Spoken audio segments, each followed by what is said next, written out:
Comme dans le marathon continue, je vais vous parler de vos énergies aujourd'hui. Donc c'est quoi les énergies? Comment vous transmettez les énergies à longueur de journée?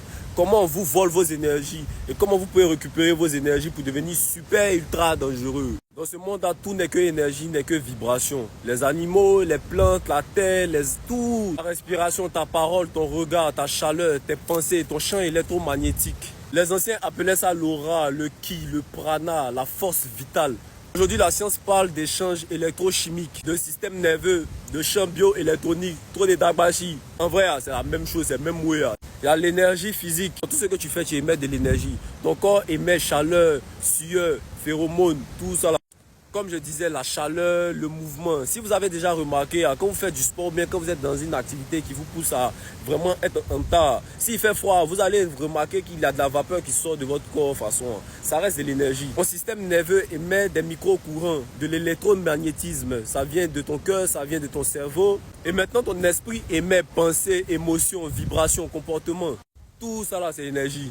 Petit exemple rapidement, quand tu es fâché, tu vois que ta voix change, ta posture change, ton odeur même change, tu es en colère. Et c'est pareil même quand tu émets de la tristesse, quand tu es triste, quand tu pleures, quand tu es dans un mood, tu es moins sur toi, tout ça, ça dégage des énergies. Et de ce fait, il y a différentes formes d'énergie, tu vois. Il y a de l'énergie biologique, hormones, neurotransmetteurs, rythme cardiaque, de l'énergie émotionnelle, peur, joie, doute, colère, anxiété, tout ça a une signature énergétique.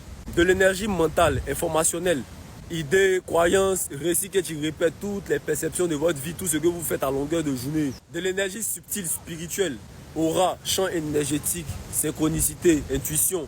Je peux vous prendre tous les points détaillés, mais on n'a pas le temps. Essayez de comprendre ça, le reste, allez-y chercher. Le plus important ici, c'est comment la société nous fait utiliser nos énergies. Déjà à l'école et puis au travail.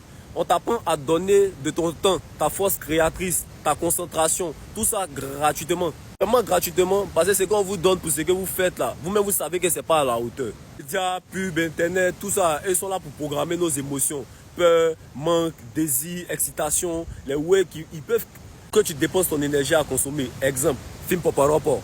C'est-à-dire que le matin, quand tu te réveilles, tu tombes sur une vidéo de fesses. En même temps, ça te donne envie d'aller te papa. Et tu finis de te papa. En te papassant, c'est ton énergie vitale que tu donnes comme ça. L'énergie vitale. Juste parce que tu as vu une vidéo qui était sur les fesses. Contrôle. Système médical et pharmaceutique.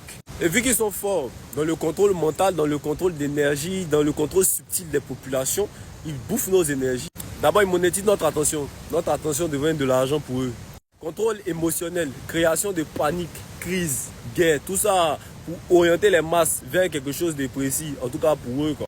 Conditionnement social, c'est eux qui vous disent ce que vous devez faire dans la vie ici, dans vous-même votre vie.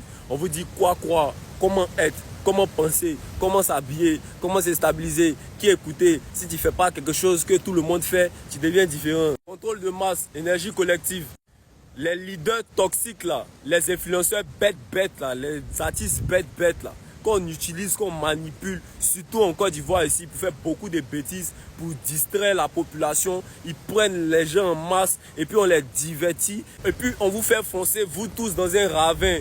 On vient faire live de Cuilolo. Vous tous partez regarder les fesses des go en train de bouger. Il y en a beaucoup qui ont profité pour ce master. Il y en a beaucoup qui ont profité pour faire des rêves. Vous attirez des énergies, vous donnez des énergies. Est-ce que vous vous rendez compte des bêtises que vous faites faire aux gens? Et puis vous-même les gens, vous vous rendez compte des bêtises que vous êtes en train de faire? Restez là, vous allez vous jouer les bêtes et non qu'à vous manipuler. Donnez vos énergies aux gens qui ne méritent même pas votre attention. Vos faux amis là. Mais vous n'avez pas remarqué que quand vous parlez avec certaines personnes, une fois que vous avez fini de parler à certaines personnes, vous êtes épuisé. Il y a des gens qui vous vampirisent votre énergie. Le fait de vous mettre face à eux comme ça, de votre plexus à leur plexus, ils peuvent aspirer vos énergies. Ils viennent te voir, lui il est en mauvais état. Il vient, il parle avec toi. Quand il finit de parler avec toi, toi tu es fatigué. Lui maintenant il répare la bonne énergie qu'il a pris chez toi. Bien vous passez votre temps à vous disputer des personnes. Tellement vous êtes en colère, vous lui avez tellement donné cette énergie là que quand vous finissez de faire ça, vous vous sentez fatigué. Vous partez d'adorer les gens par-ci, par-là. Et puis vous finissez, tu es venu, tu étais content. Après, tu te sens vide. Vous ne vous protégez pas, vous dormez sur vous. Vous dormez sur vous. Pourtant, c'est des trucs réels et subtils. Ces gens-là se nourrissent de nos énergies. Ils se nourrissent de la peur, de la soumission, de nos anxiétés, du fait qu'on soit perturbé. ils se nourrissent de ça. Ils se nourrissent même des êtres humains. Ah, il y a les ouais, il ne peut pas dire ici. Venez dans formation, il va vous parler de ça. Ou bien venez dans live, il va vous parler de ça. Protégez votre énergie. Faites attention à qui vous donnez de l'attention. Ceux qui ne méritent pas, poissez-les. Mangez bien. Faites du sport. Reconnectez-vous à la nature. Méditez. Faites tout ce qui va vous permettre de grow up. C'est important. Travaillez sur votre aura. Tout ça là, ça se travaille. Vous êtes là, vous vivez pour vivre.